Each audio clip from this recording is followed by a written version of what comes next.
The rain was pouring down, walking down a muddy path with a shovel in my hand. The strong wind that kept on blowing away my hat from my head as I chased after it, sliding into a dirty pool of water, my face all covered up with mud. My hand could feel something hard beneath the mud. No matter how I tried to reach towards it, the deeper it went. It took me hours, days, or even a whole year to dig out that treasure in me. How long will you keep on trailing your treasures? My mind was switched off from the voices that moved like a radio with no battery.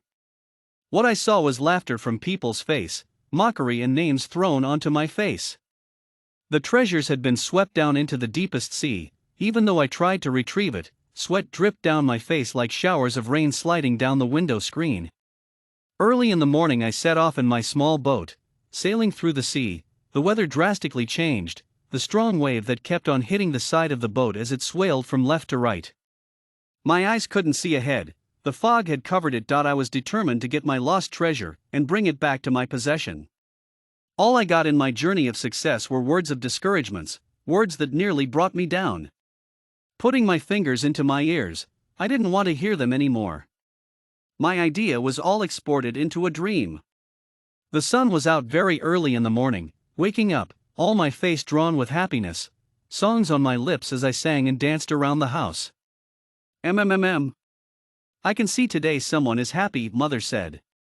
Good morning. Mama, giving her a long kiss on her beautiful, soft cheeks, pulling her by her hand. Mama. Let's dance. What are all this celebration for? Have you won a lottery? Mom asked. This is more than a lottery, Mama. In a moment I knew I will find a treasure that I've been searching for a very long time. I opened the door, screaming on top of my voice. Yeepee! My eyes got attracted to something that was shining right before my eyes. It was a treasure box. The wave had swept it close to our doorstep. I carried it into the house. Mama! Mama! I opened the treasure box, the sparkling coins that reflected onto my face. Wow, I've never seen gold before, my mouth wide open, didn't mind if an helicopter landed on my lips. This is pure gold, Mama. My mother couldn't utter a single word, her mouth sealed with hot glue, tightly embracing herself out of fear. Mama, have decided to write a book. What, but you have never written one before, said Mother. Mama, I had a dream that I was a writer and I intend to achieve it. Don't worry, Mama. The paper and the pen was right on the table as I started my first journey of writing a story. The words from people's mouth were like a storm that kept on hitting me. Can she really write a book? I held my head up as I walked down the street, walking majestically like a queen.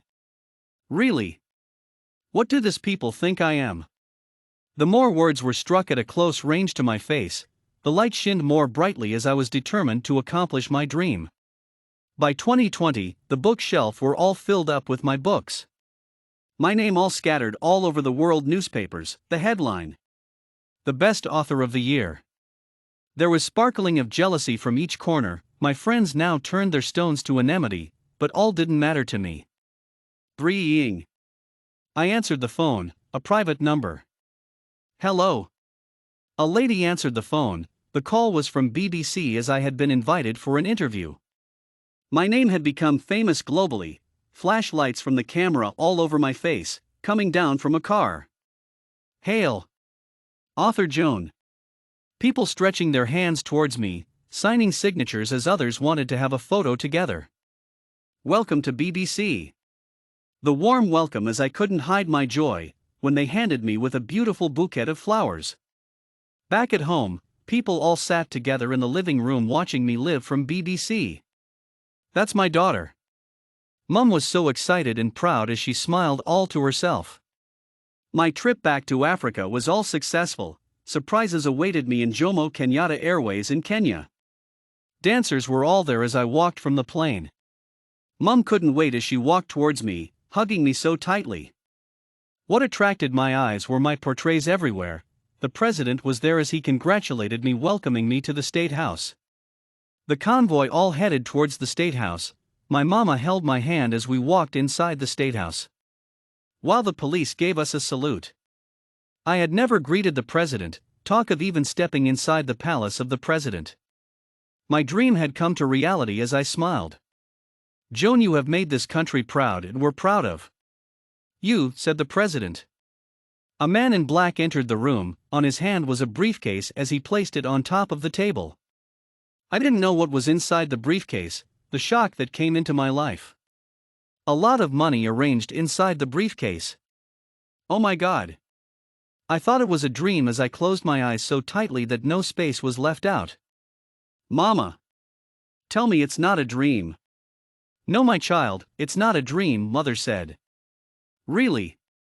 It's not a dream, holding the money in my hands as I continuously shook the president's hand, thanking him over and over. My long-lived dream had come to pass as we went back home to celebrate. At the streets of Nairobi, my books were being sold as I was the talk of the day. Never give up, but push up to succeed in your dreams. It's never late to achieve it.